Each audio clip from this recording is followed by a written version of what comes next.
আসসালামু আলাইকুম, ঈদ মুবারক। এই যে আমার ছাদে মুরগির কাজ চলতেছে আর কি। নেট সব ফ্রেম ট্রেম লাগানো শেষ। এর আগের ভিডিওতে দেখছেন সেট করতেছে। নেটটা যেটা আনছি, আসলে নেটটা দরকার ছিল আরও ছোট গ্যাপের। আসলে এইখানে থেকে ইনস্ট্রাকশন দেওয়া হয়েছিল, তো একটু গালতি সে একটু মিস্টেক হয়ে গেয়া। সেটা হলো নেটটা একটু গ্যাপটা একটু বড় হয়ে গেছে, কারণ আমি চাইছিলাম যে এখানে লাভবার থাকবো আর কি। মুরগির জন্য ঠিক আছে, আর কিছু পাখি রাখার শখ ছিল বা আছে, আনাও হয়েছে আলহামদুলিল্লাহ। আমার ভাইজান আমার জন্য নিয়ে আসছে। এই যে খাঁচাটা, এটা কেউ রং করা হয়ে গেছে। এইখানে আরেকটা খাঁচা বানানো হয়েছে, এটাও রং করা হয়ে গেছে। তালা সিস্টেম করা হয়েছে, দরজা সিস্টেম করি নাই। দরজা মানে দরজা ওই যে ইয়া করা হয়েছে আর কি, নর্মাল দরজা যে খুললে মানুষের জায়গা নষ্ট হয় সেইগুলি না, এগুলি ইয়া করা হয়েছে আর কি। ওই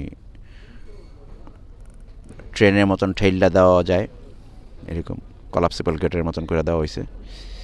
এই যে খাঁচাটা, বেতের খাঁচা যেটা আনছিলাম পুরান ঢাকার থেকে, এটাকে রং করা হয়ে গেছে। আমি করিনি, এই যে দুই ভাইয়া ওনারা এগুলি সব পেন্টিং মেন্টিং ডান।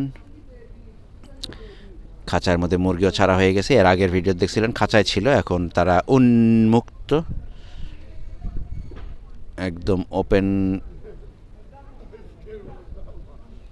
মানে কী বলে এটা, ঢাকার ছাদের জঙ্গল আর কি।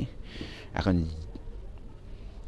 তারা ঢাকার ছাদের সুন্দরবনে আছে, এরকম ব্যবস্থা করে দিছি আলহামদুলিল্লাহ। আমি না, আমার বোন আর ভাইই করতেছে সব।